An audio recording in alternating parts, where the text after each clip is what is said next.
Friends, آج میں آپ کو بتاؤں گا نیما کے ساتھ کیا ہوا تھا۔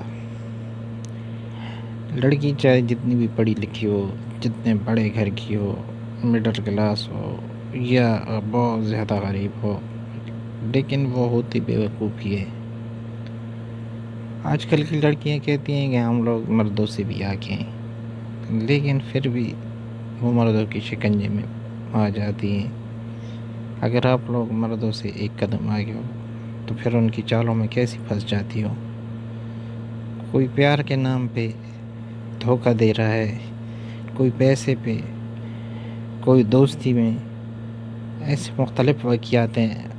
اگر میں پردہ اٹھاؤں تو حال ہی میں سوشل میڈیا پہ کئی مثالیں ایسی پڑی ہوئی ہیں، لیکن بات کو مختصر کریں گے اور میں آپ کو آگے بیان کروں گا کہ نیما کے ساتھ کیا ہوا تھا آخر۔ اتوار کا دن تھا، سنڈے کا، سب کی چھٹی تھی۔ میں بھی اسلام آباد میں موجود تھا، خرم کے گھر۔ شہریار نے فون کیا کہ آج ہم لوگ 10 بجے آؤ کہ نیما سے ملیں گے۔ ہم لوگ جب گئے تو شہریار کی جو چھوٹی بیوی تھی وہ باہر گھوم رہی تھی۔ جب اندر گئے تو دعا سلام کیا، پھر ہم نے پوچھا شہریار کہاں ہے، تو اس نے کہا وہ اندر ہے اپنے بچوں کے پاس۔ اس دوران فرینڈ بچے نیما کو پہچان نہیں رہے تھے اور نہ ہی اس کے پاس جا رہے تھے۔ اب شہریار کے گھر نیما کے تقریباً 7 دن گزر چکے تھے۔ مہمان وغیرہ جتنے بھی آئے تھے، اس کے بھائی بھابھی سرگودا سے، وہ سب لوگ ایسے مل کے چلے گئے۔ اب گھر میں کوئی نہیں تھا۔ میں، خرم بھائی، شہریار بھائی، شہریار کی چھوٹی بیوی، شہریار کی ماں، شہریار کی بڑی بیوی نیما، بس، اور بچے 2۔ اس دوران اس کی چھوٹی بیوی نے مجھے اور خرم کو کہا کہ بھائی آپ لوگوں کو امی بلا رہی ہے۔ اب لوگ شہریار کی ماں کے پاس چلے گئے تو اس نے کہا بیٹا میرے بیٹے کو سمجھاؤ، نیما جو بھی ہے میری بڑی بہو ہے، اس کو میں کسی قیمت پہ کھونا نہیں چاہتی، بڑی مشکل سے اس کو ڈھونڈ کے تم لوگ لے آئے ہو۔ اب یہ کبھی کیا کہتا ہے کبھی کیا۔ ہم نے اس کو حوصلہ دیا کہ آنٹی ایسی کوئی بات نہیں ہے، ہم لوگ آج اسی وجہ سے آئے ہیں کہ ان کی صلح ہو جائے۔ خرم نے اس کو کہا حسن اسی وجہ سے ٹھہرا ہوا ہے کہ ان دونوں میں صلح ہو جائے، تبھی یہ جائے گا لاہور۔ اس نے میرا بہت شکریہ ادا کیا اور مجھے کہا آپ لوگوں سے ہمارے اتنے اچھے تعلقات بھی نہیں تھے، پھر بھی آپ نے اس غم کے موقع پہ شہریار کے ساتھ شانہ بشانہ کھڑے رہے، اپنا گھر، اپنا ماں باپ، بہن بھائیوں کو چھوڑ کے اس کے ساتھ کبھی کہاں بھٹکتے رہے۔ میں کیسے شکریہ ادا کروں تمہارا۔ میں نے کہا اس نے ہمیں بھائی کہا ہے تو بھائی تو پھر بھائی ہوتا ہے، چاہے مشکل ہو، خوشی ہو، غم ہو، وہ اگر کھڑا نہ ہو اس کے ساتھ تو پھر تو اس کو بھائی کہنا فضولی ہے۔ تو بڑی خوش ہوئی۔ اس طرح اس کی چھوٹی بیوی نے کہا کہ میں بھی کچھ عرض کرنا چاہتی ہوں آپ دونوں بھائیوں سے۔ میں نے کہا شوق سے کریں۔ اس نے کہا میری شادی کے تقریباً 2 سال سے اوپر ہو گئے۔ اس دوران شہریار نے کبھی بیٹھ کے مجھ سے ٹھیک طرح سے بات ہی نہیں کی، کیونکہ اس کی ساری ٹینشن، پریشانی، سوچ نیما کی طرف ہوتی تھی۔ اب جب تم لوگوں نے اس کو ڈھونڈ لیا، لے آئے ہو گھر، تو یہ اس کے پاس جاتا ہی نہیں ہے، اس سے بات ہی نہیں کرتا، نہ اس کو اتنی اجازت ہے کہ کمرے سے باہر آئے۔ وہ کمرہ جو کبھی چوکیداروں کا ہوا کرتا تھا، سائڈ میں ایک کوارٹر تھی پوری بنگلے کی، جو کوٹھی تھی، اب وہ اس میں رہ رہی ہے جو پہلے گھر کی مالکن ہوا کرتی تھی۔ جس کی اجازت کے بغیر کوئی اس حویلی میں اندر نہیں آ سکتا تھا، اس بنگلے میں اندر نہیں آ سکتا تھا۔ اب وہ نوکروں کی کوارٹر میں رہ رہی ہے، تو یہ سب کچھ مجھ سے برداشت نہیں ہوتا۔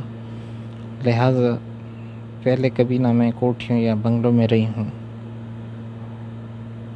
ہم چونکہ آپ لوگوں کو پتہ ہے غریب قبیلے سے ہیں، اور اس نے کہا میرے گھر میں 5 بہنیں تھیں، 2 بھائی تھے، اور ہماری 2 ہی کمرے تھے، ان میں ہم رہتے تھے۔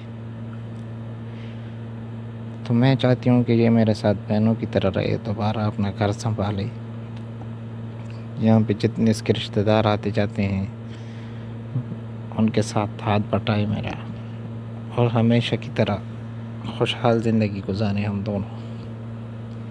یہ درخواست ہے میری۔ تو ہمیں بھی بڑی خوشی ہوئی، اور اس کی شہریار کی امی کو بھی اس نے اٹھ کے اس کو سر سے چوما کہ تم تو ہیرو ہو، پتہ نہیں ہمیں کیسے مل گئی، میرے بیٹے کو کیسے مل گئی۔ اس نے کہا امی ہیرے کی بات نہیں، میں جب سے باپ کے گھر سے آئی ہوں تو باپ اور ماں نے کہا تھا کہ بیٹا وہاں پہ ہمیشہ جو بھی ملے اس سے ساتھ اچھائی کرنا، کبھی کسی کے بارے میں برا مت سوچنا، اللہ تعالیٰ تمہارے بارے میں کبھی کسی کو موقع نہیں دے گا کہ کوئی آپ کے بارے میں برا سوچے۔ تو یوں فرینڈز ہم پھر اٹھے، شہریار اپنے روم سے باہر آیا، ہم سے ملا۔ ماں اور بیوی کو سختی سے منع کیا کہ تم لوگ میرے کمرے کی طرف جہاں ہم جا رہے ہیں نیما کے پاس، وہاں پہ مت آنا۔ اپنی چھوٹی بیوی کو کہا کہ تم چائے وغیرہ کا بندوبست کرو اور پھر مجھے فون کر دینا جس وقت تیار ہو جائے۔ اس نے کہا ٹھیک ہے۔ یہاں تک کہ نیما کے جو کوارٹر تھی اسی بنگلے کے دروازے کے ساتھ ہی، وہاں پہ اس کی صرف چھوٹی بیوی کو اجازت تھی جانے کی، اور وہ بھی صرف کھانا دینا، پانی دینا دروازے یا کھڑکی سے، اور واپس آنا۔ فضول بات کرنے کی بھی اجازت نہیں تھی۔ تو ان کے گھر میں 2 ملازمہ تھی اور ایک چوکیدار جس کا نام رحمت اللہ تھا۔ وہ بڑی عمر کا تھا، تقریباً 45 سے 48 سال کے درمیان۔ تو اس نے کہا بیٹا میں اس لڑکی کی قید دیکھتا ہوں تو خون کے آنسو رہتا ہوں۔ یہ ہماری بیوی صاحب بڑی اچھی تھی، اس کا بہت اچھا رویہ تھا ہمارے ساتھ۔ چھوٹی کا بھی اچھا ہے، وہ اس سے بھی اچھی ہے، لیکن بڑی ہوتی ہے، اس کے ہم پہ بہت احسان ہے، ہم اس کو اس حال پہ نہیں دے سکتے۔ آج تم لوگ جیسی بھی ہو صلح کرا دو ان دونوں میں۔ ہم نے کہا انکل آپ فکر نہ کریں، اور اس نے یہاں تک بھی کہا کہ اگر یہ حال ہوا تو میں اس کو اپنے گھر لے جاؤں گا، یہ میری بیٹی ہے، اس کو میں یہاں پھر نہیں رہنے دوں گا۔ تو ہم نے اس کو دلاسے دیا کہ نہیں انکل کوئی ایسی بات نہیں، رو پڑا ہو تو جاؤ، ہم انشاءاللہ کچھ نہ کچھ کریں گے۔ پھر پیچھے سے شہریار آ گیا تو ہم لوگ نیما کے روم کی طرف گئے۔ جب دروازہ کھٹکھٹایا، اندر گئے تو نیما سبق پڑھ رہی تھی۔ ہمیں دیکھ کے بڑی خوش ہوئی، خاص کر شہریار کو دیکھ کے بہت خوش ہوئی۔ ہم سب اس کے ساتھ ملے، حال احوال پوچھا۔ تو نیما وہ ماڈرن نیما تھی نہیں جب ہم پہلے اس کے گھر میں جاتے تھے، وہ خوبصورت نیما ہنستی کھیلتی، بال کھولے، اچھے ڈریسنگ فیشن والی۔ اب نیما ایک سادہ قسم کی لڑکی تھی۔ اس نے اپنے آپ کو ایک دوپٹے سے سر وغیرہ سب ڈھانپ لیا، اور سبق نماز سب کچھ 24 گھنٹے پڑھتی رہتی۔ ہم جب اس سے ملے کہ بھابھی جان کیا ہے، کیسی ہو، کیسے ہیں حالات، طبیعت کیسی ہے، اس نے کہا اللہ تعالیٰ کا بڑا کرم ہے، میں بہت راضی ہوں اپنے رب سے، اپنے گھر میں ہوں، عزت سے ہوں، بس اور مجھے کچھ نہیں چاہیے۔ تو ہم نے کہا بھابھی جان کیا خیال ہے آج اگر اس بارے میں بات کی جائے؟ اس نے کہا مجھے پتہ ہے شہریار مجھے قبول نہیں کرے گا، اور نہ ہی ابھی تک کیا ہے جب سے میں آئی ہوں، حالانکہ یہ تو مجھے وہیں میاں جنوبی چھوڑ کے آ گیا تھا، یہ تو تم لوگ مجھے لے آئے ہو۔ ہم نے کہا اگر یہ آپ کو چھوڑ بھی دیتا ہے، طلاق بھی دے دیتا ہے، پھر بھی آپ ہمارے پاس رہو گی؟ اس نے کہا مجھے سب پتہ ہے، میرے بہن بھائی، میرے رشتہ دار جو دنیا داری کے لیے صرف ملنے کے لیے آئے، نہ تو ان لوگوں نے مجھ سے ہاتھ ملایا، نہ تو بات کی، وہ بھی شہریار کے پاس گئے اور وہاں سے اٹھ کے چلے گئے۔ میری طرف یہاں پہ نہ روم میں آئے، نہ کسی نے جھانک کے دیکھا۔ یہ سب اس لیے ہو رہا ہے کیونکہ غلط میں ہی تھی اور میری ایک غلطی تھی، اور میری ایک چھوٹی سی غلطی کی مجھے بہت بڑی سزا مل گئی ہے اسی دنیا میں۔ تو پھر ہم نے اس کی طرف غور سے دیکھا، ہم بولے کہ ممکن یہ ابھی رو پڑے گی، لیکن اس میں اتنی ہمت اور اتنا بہادری اور جذبہ تھا کہ اس کی باتوں سے ہمیں رونا آ رہا تھا لیکن وہ خود نہیں رو رہی تھی۔ شہریار نے اس کو کہا نیما بات کو گھماؤ مت، ہمیں بتاؤ کیا ہوا تھا، تم کیسے غائب ہو گئی یہاں سے؟ آج تک اس نے کہا میں چھوٹا بڑا ہوں ہوا ادھر، کبھی کوئی ایسا واقعہ نہیں ہوا کہ کسی کی بیوی، کسی کی بہن، کسی کی بیٹی یہاں سے گم ہو گئی ہو۔ تم کیسے گم ہو گئی؟ ہمیں یہ سارا واقعہ بتاؤ۔ تو اس دوران نیما نے کہا اگر تم لوگ واقعی سننا چاہتے ہو تو اپنے دل تھام لو، اپنے جذبات کو کنٹرول میں کرنا، اور رونا بھی نہیں ہے۔ ہم لوگوں نے کہا ٹھیک ہے۔ اس نے کہا شہریار دیکھو، جب تک میری بات مکمل نہیں ہوگی، نہ تم مجھ سے کچھ سوال کرو گے، نہ کوئی لڑائی کرو گے، نہ کچھ جھگڑا، میری بات ایک دفعہ مکمل ہو جائے تو پھر آج ایک ہی فیصلہ کرنا، یا تو مجھے مار ڈالنا، یا مجھے گھر سے نکال دینا، یا اپنی زندگی سے طلاق دے کے میں کہیں بھی چلی جاؤں گی، لیکن میرے ساتھ جو ہوا آج میں آپ لوگ کو سب سچ سچ بتاؤں گی۔ تو فرینڈز اب یہ وہ وقت آ گیا کہ نیما ہمیں بتانے والی تھی کہ اس کے ساتھ ہوا کیا تھا۔ تو جتنے لڑکے لڑکیاں ہیں ذرا غور سے سنیں۔ نیما بھابھی نے اپنی کہانی شروع کی۔ اس نے کہا کہ میں گھر میں بور ہو رہی تھی، موبائل تھا میرے پاس تو میں فیس بک میں لگی تھی، ایک لڑکا تھا تقریباً 10 دن سے لگاتار ریکویسٹ بھیج رہا تھا، اس کی مختلف آئیڈیاں تھیں، تو کسی پہ کیا نام لکھا تھا، کسی پہ کیا نام لکھا تھا، لیکن آدمی ایک ہی تھا، تصویر ایک ہی تھی۔ تو میں نے کہا چلو ایکسیپٹ کر لو، یہ کون ہے آخر؟ ایکسیپٹ کی تو میسنجر پہ گئی، اس کے ساتھ بات چیت کی، آپ کون ہیں، کتنی آئیڈی ہیں آپ کی، اور کیوں تنگ کر رہے ہیں؟ تو یوں ان میں بات چیت شروع ہو گئی۔ اس لڑکے نے اس کو اپنا غلط نام، فیک نام جو ہوتا ہے وہ اس نے بتایا کہ میرا نام رحیل ہے، اور اپنی پکچر وغیرہ اس کو بھیجیں۔ یوں ان لوگوں میں بات چیت ہوتی رہی، لیکن نیما نے اپنی پکچر تقریباً 15 دن تک اس کو نہیں دی۔ 15 دن کے بعد جب ان کی ویڈیو کال میں ملاقات ہوئی تو اس نے اس کی بہت زیادہ تعریف کی۔ پھر ہوتے ہوتے کوئی وہ لڑکا بہت تیز تھا، اس نے اس کو فوراً ہی ایک مہنگے والا موبائل، سم اور سب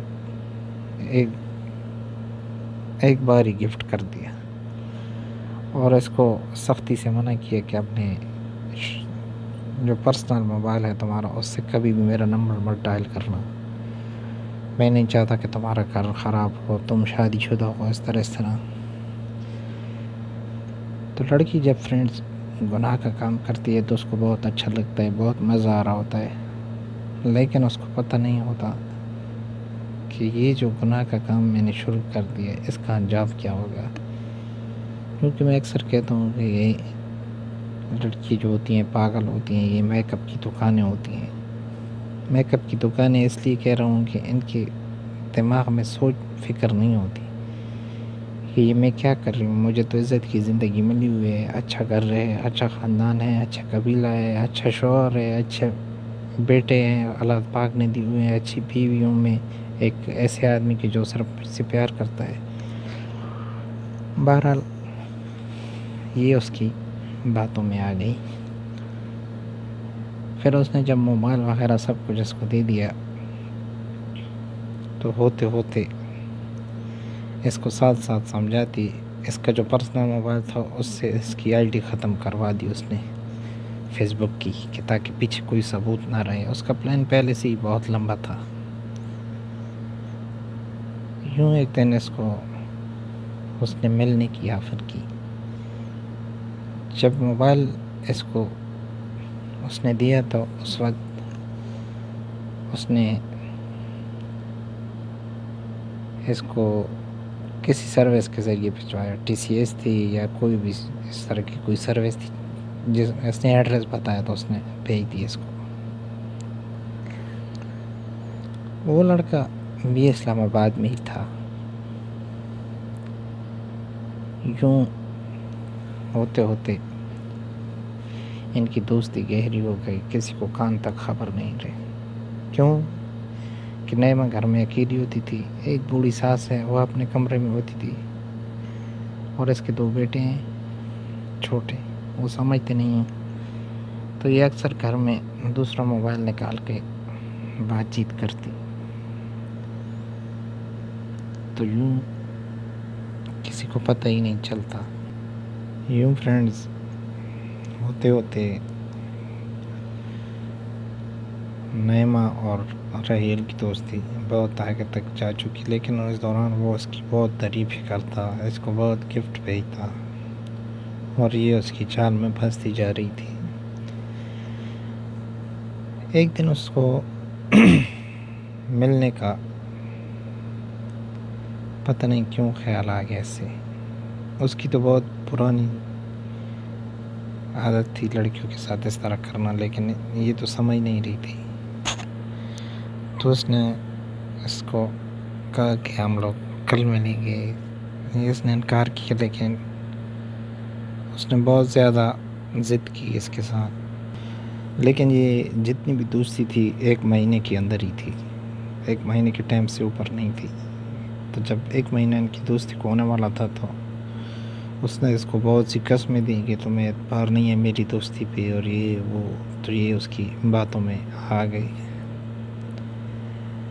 اس نے اس کو کہا رہی کل شہریار جب دفتر چلا جائے گا تو میں ٹھیک 9 بجے گھر سے نکلوں گی، اور تم فلاں جگہ پہ آ جانا، پک کر لینا مجھے۔ اس نے کہا ٹھیک ہے۔ شہریار چونکہ صبح 8 بجے 8:30 بجے جاتا اور عصر کی نماز کے بعد آتا گھر، تو یہ ٹائم تھا نائمہ کے پاس۔ پھر یہ نکل گئی نائمہ تیار ہو کے، کسی کو بتائے بغیر اپنی ساس کو کہا کہ میں یہاں نزدیک جاتی ہوں محلے میں اور آتی ہوں۔ اس نے خرم کے گھر کا نام بھی نہیں لیا۔ یہ جب اس کے کہنا ہے کہ جو ہی نکلی تو تھوڑا آگے ایک گلی میں اس نے کار کھڑی کی ہوئی تھی، یہ اس کے ساتھ بیٹھ گئی، اور وہ اس کو ایک ریسٹورینٹ میں لے گیا، وہاں پہ ان لوگوں نے چائے پی، تو پھر اس کو کہا کہ شاپنگ کے لیے جاتے ہیں، لیکن یہ نہیں مانی کہ کوئی دیکھ لے گا. تو اس نے کہا چلو ٹھیک ہے، آؤ تمہیں میں اپنے ایک رشتہ دار کے گھر لے کے جاتا ہوں. تو اس نے بہت زیادہ انکار کیا، اس نے بھی ضد کی اور اس نے انکار کیا. لیکن راہیل کو سمجھ نہیں آ رہی تھی کہ اس کو میں کیسے جو ہے نا اپنے جال میں پھنسا لوں، کیونکہ پبلک پلیس پہ تو کوئی ایسی بات ہو نہیں سکتی تھی. آخر میں اس نے اس کو کہا کہ میں نے ایک نیا مکان دیا ہے جو صرف 5 منٹ میں جائیں گے، تم صرف دیکھو کیسا ہے پھر تم چلی جاؤ. تو یوں اس نے اس کی بات مان لی کہ صرف 5 منٹ. اس نے کہا ہاں. یہ اس کو لے کے اپنے ساتھ، تو ایک کوٹھی سی تھی جو ابھی نعمہ کو یاد ہے. یہ جب وہاں گیا، دروازہ کھولا، گاڑی اندر پارک کی، نعمہ کو کہا آؤ دیکھو. اس نے واقعی وہ بند تھی کیونکہ اس نے کرائے پہ دی ہوئی تھی. اندر گئے، وہ کوٹھی اندر سے اس کو دکھا رہا تھا. پھر اس کو کہا چلو ایک کپ چائے پیتے ہیں پھر جاتے ہیں. اس نے کہا یہاں پہ، اس نے کہا میں یہاں پہ 3 دن ہو کے رہ رہا ہوں، یہاں پہ میں نے چائے وغیرہ کا سامان رکھا ہوا ہے، میں ایک دم بناتا ہوں. نعمہ نے بہت انکار کیا لیکن اس کی ضد میں آ کے بیٹھ گئی. اس نے چائے بنائی اور چائے میں پتہ نہیں کیا ڈالا. نعمہ کہتی ہے جو میں نے 2 گھونٹ پیے تو میں بے ہوش ہو گئی. پھر اس کے بعد راہیل، نہ تو نعمہ نے راہیل کو دیکھا اور نہ راہیل نے نعمہ کو. نعمہ کہتی ہے کہ جب مجھے ہوش آیا تو ممکن 2 دن تو گزر چکے تھے، پتہ نہیں اس نے چائے میں کیا ڈالا تھا. ایک بہت بڑی کوٹھی تھی جس کے اندر میں پڑی ہوئی تھی، اور وہاں پہ 4 سے 5 عورتیں تھیں. جب مجھے ہوش آیا تو میرا جسم ٹوٹا ہوا تھا، میں اٹھ نہیں سکتی تھی. تو وہ لڑکیاں مجھے دیکھ کے ہنس رہی تھی. وہاں پہ ایک لڑکی کا نام تھا رہباب، کہہ رہی تھی کہ وہ بہت اچھی تھی. اس نے مجھے اٹھایا اور کہا کہ ہوش میں آ گئی. میں نے کہا ہاں لیکن یہ کون سی جگہ ہے اور میں کہاں ہوں؟ تو اس نے کہا یہ مت پوچھو، لیکن تم جہاں بھی ہو بہت غلط جگہ پہ ہو، اور تم یہاں پہ کیسے آ گئی؟ اس نے کہا مجھے تو پتہ نہیں، لیکن مجھے ایک لڑکے نے چائے پلائی اور بس پھر مجھے پتہ نہیں چلا. اس نے کہا فکر مت کرو، تمہاری کئی بہنوں نے ایسی چائے پی ہے اور اس چائے کے ذریعے یہاں پہ آئی ہیں. یوں جب یہ اٹھی تو چیخنے چلانے لگی. تو وہاں پہ 1-2 نوکر حاضر ہوئے جو ایک کنٹینر رکھے ہوئے تھے. تو ان لوگوں نے اس کو خوب پیٹا، پھر اس کو لے جا کے ایک کمرے میں بند کر دیا. وہاں پہ ایسے کمرے تھے کہ ان کی آواز باہر ہی نہیں آتی تھی. ان لڑکیوں نے اس کو بہت چھڑانے کی کوشش کی لیکن کوئی فائدہ نہ ہوا. پھر نعمہ نے کہا کہ مجھے وہاں پہ ایک رات 1 دن بھوکا پیاسا رکھا گیا، اور جب میں نے پانی مانگا تو پانی کے بدلے مجھے شراب ملی، اور جب میں نے نہیں پینے چاہی تو انہوں نے کہا کہ یہی چیز ہے، پیتی ہو تو ٹھیک ہے، نہیں پیتی تو مر جاؤ. اس نے کہا جب 1 دن گزرا پورا تو شام کا ٹائم تھا، مجھے بہت سخت پیاس لگی تھی تو مجبوراً وہ مجھے پینا پڑی. تو جب پی تو خود سے بے حال ہو گئی. پھر پانی کی جگہ وہاں شراب ہی ملتی رہی. دن میں پوری دن میں ایک گلاس پانی اور باقی سب شراب.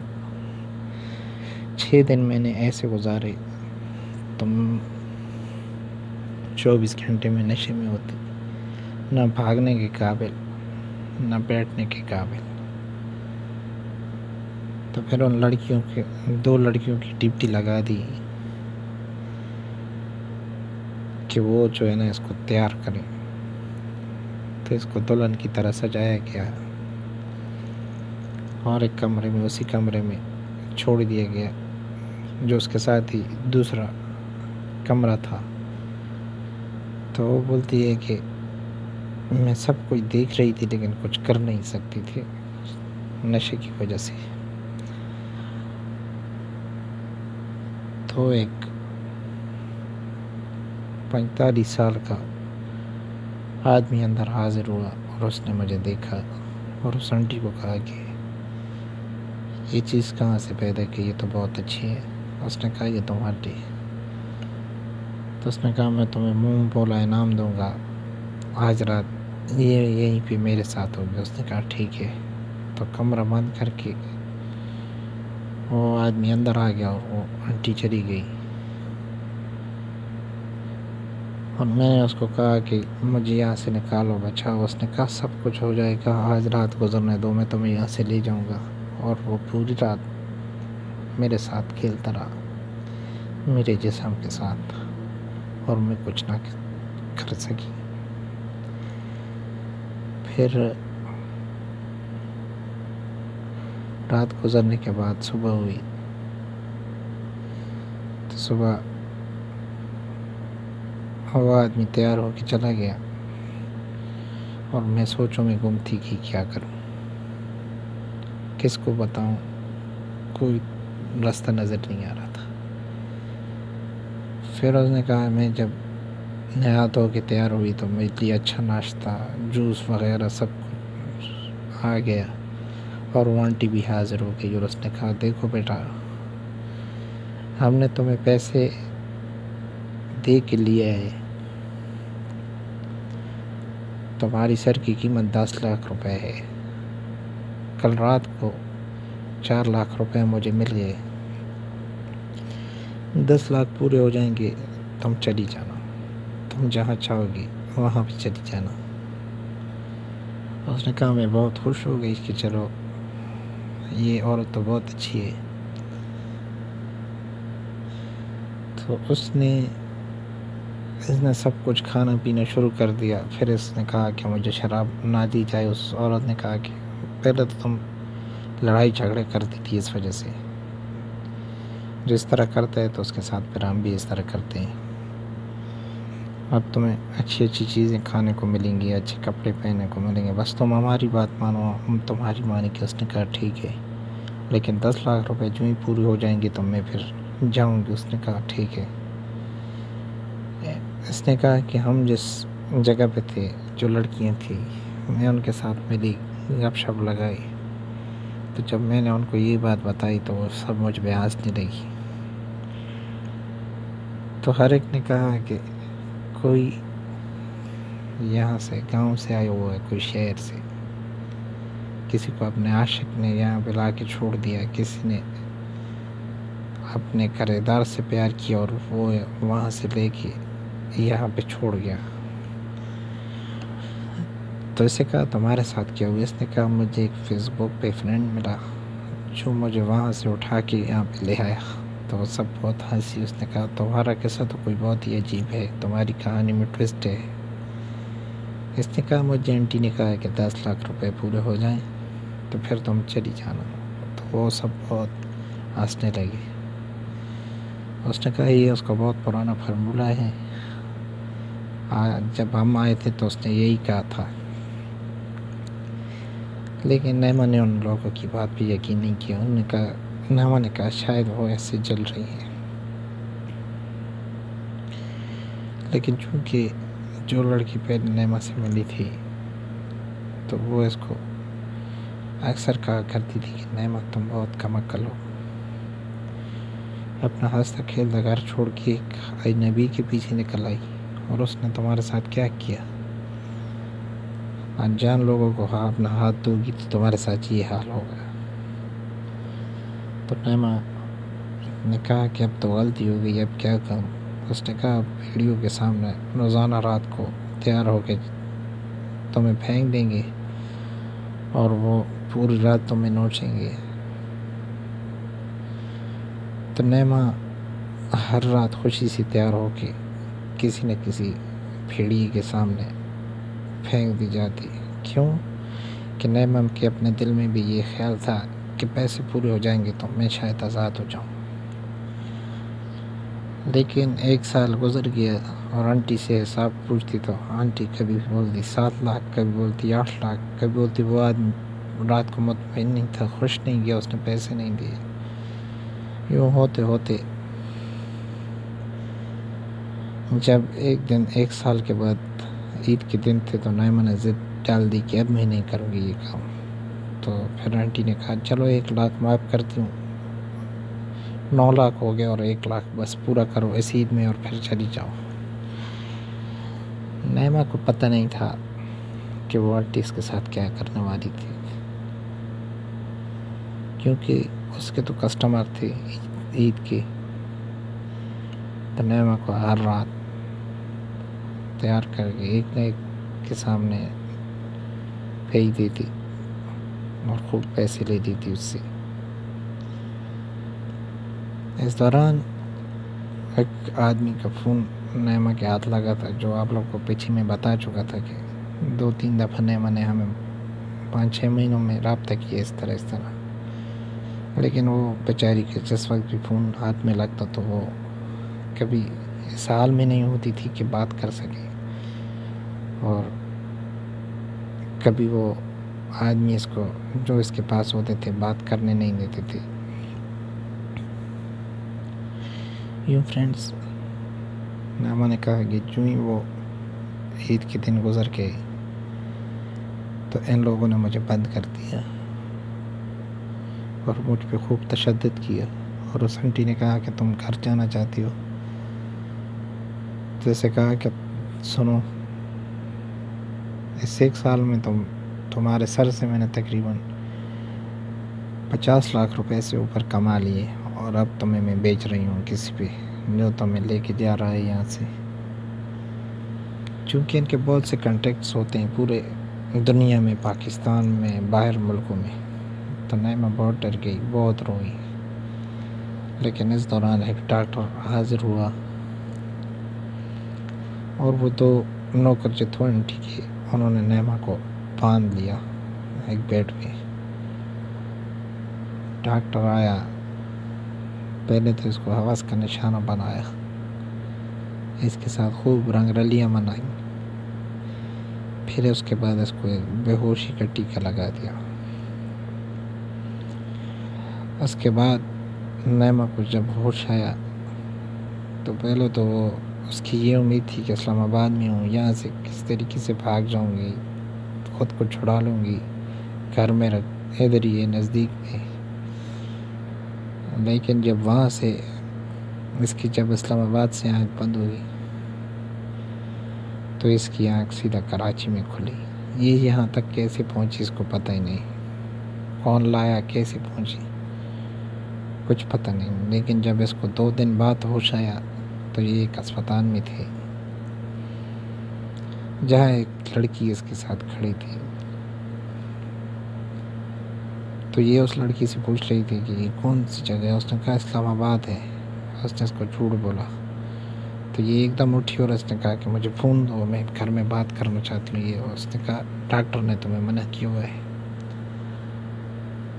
چونکہ جو بھی وہاں پہ اس کو جس حال میں لے کے گیا تو ممکن ان کو پتہ تھا کہ اس کی طبیعت زیادہ خراب ہے، 2 دن سے اس نے کچھ کھایا پیا نہیں، اس وجہ سے اسپتال کا ایک روم لیا ہوا تھا اور وہاں پہ یہ ایڈمٹ تھی۔ اس کا 2 دن علاج ہوا وہاں پہ، پھر اس کو جانے کی اجازت مل گئی۔ تو اس لڑکی نے، جو کہ بہت تیز تھی، برین واش کی مشین تھی ایک قسم کی، کیونکہ جو اس نے باتیں ہمیں کی تو ایسا لگ رہا تھا۔ پھر وہ اس کو ساتھ میں لے کے گئی اور کہا کہ چلو تمہیں میں گھر چھوڑ دوں گی۔ اس نے اس کو یہ قصہ بتایا کہ تم ایک سڑک پہ پڑی ہوئی تھی اور میں ایک اچھے گھرانے سے ہوں اور تمہیں اٹھا کے لائی ہوں، مجھے نہیں پتہ تمہارا گھر کہاں ہے، یہ وہ ہے۔ خیر نیما اس کی باتوں میں آ گئی۔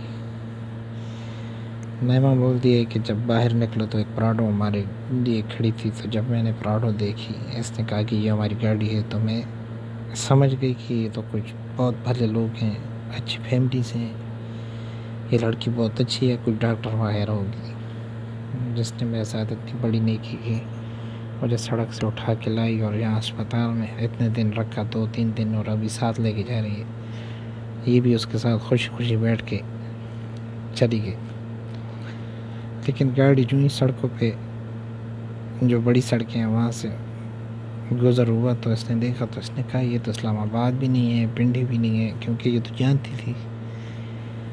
تو کئی بورڈ پہ اس نے پڑھا کہ یہ کراچی ہے۔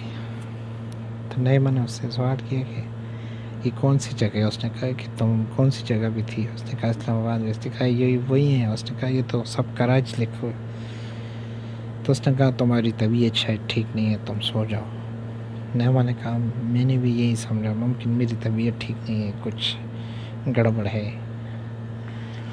لیکن نیما کہتی ہے کہ مجھے نہیں پتہ تھا کہ ایک جیل خانے سے رہا ہو کہ مجھے دوسرے جیل خانے میں شفٹ کیا جا رہا ہے۔ وہاں پہ نیما نے کہا کہ میں کلپٹن کے ایک بڑے بنگلے میں چلی گئی۔ جب یہ پراڈو وہاں پہ رکی تو مجھے اندر جانے کا کہا گیا۔ وہاں پہ کچھ آدمی آتے جا رہے تھے لیکن سب بڑے لوگ تھے۔ اس نے کہا یہ لڑکی جب میں اتری اس کے ساتھ میں نے وہ گھر دیکھا تو میں دل میں سوچ رہی تھی کہ یہ کچھ بہت ہی بھلے لوگ ہیں، ان کے پاس بہت پیسہ، گاڑیاں اور نوکر ہیں۔ تو وہ بولتی ہے کہ جب جو ہی گیٹ سے اندر گئے تو گھر کے اندر جب دروازے کے داخل ہو رہے تھے تو 3 نوکرانیاں کھڑی تھی پہلے سے، جو بڑی عمر کی تھی، موٹی موٹی۔ تو مجھے ان کے حوالے کر دیا گیا کہ اس کو لے جاؤ اور روم میں اس کی خوب خدمت کرو، جب یہ صحت مند ہو جائے گی تو پھر ہمیں بتا دینا۔ تو میں نے اس لڑکی کو ہاتھ پکڑ کے کہا کہ تم مجھے کہاں لے آئی اور کیا؟ اس نے کہا تم فی الحال کمرے میں آرام کرو، یہ ہمارے نوکر ہیں، پھر میں آ کے بات کرتی ہوں، شام کو ملتے ہیں۔ تو یہ عورتیں جب اس کو وہاں پہ لے کے گئی، کھانے پینے کے اس کا بندوبست کیا، تو اس عورت سے اس نے پوچھا کہ یہ کون سی جگہ ہے؟ اس نے کہا کراچی۔ اس نے کہا تو یہ تو مجھے اسلام آباد کا کہہ رہی تھی۔ تو اس عورت نے نیچی نظروں سے کہا اور اس کے سر پہ ہاتھ پھیرا، اس سے کہا کہ بیٹا کسی کو بتانا مت، تم اس وقت بہت ہی غلط جگہ پہ آ گئی ہو، یہاں آنے کا راستہ تو ہے لیکن جانے کا راستہ نہیں ہے۔ تو یوں وہ عورت اس سے کافی کچھ بتا چکی تھی، لیکن اس سے وعدہ لیا کہ جو لڑکی آئے گی اس کو کچھ نہیں بتانا، وہ ہماری مالکن ہے اور وہ پھر ہمیں نوکری سے بھی نکال دے گی اور ماریں گے بھی۔ تو نیما نے چپ میں ہی بہتری سمجھی اپنی، لیکن ساتھ ہی ساتھ اس خالہ سے تعلقات بڑھاتے ہوئے، چونکہ یہ بھی بیمار سی، تو موبائل لیا، کتنی دفعہ کبھی کس سے رابطہ کرنے کی کوشش کی لیکن نہیں ہوا، کبھی سندھ کا نمبر ہوتا تھا، کبھی کہاں کا۔ چونکہ یہ سب عورتیں ٹھیک عورتیں نہیں تھیں، اس وجہ سے ان کے نمبر بھی کسی اور کے نام پہ ہوتے تھے۔ اڈوں کے نمبر تو آپ لوگوں کو خود پتہ ہے۔ تو یوں فرینڈز، نیما نے کہا کہ جب میں وہاں پہ تھوڑی سی صحت مند ہو گئی تو مجھے پھر دلہن بنانے کا پلان بنایا گیا۔ تو اس عورت نے اس کو بتایا کہ آج رات تمہاری نیٹ پہ ریٹ لگی ہے اور ایک سیٹ نے تمہیں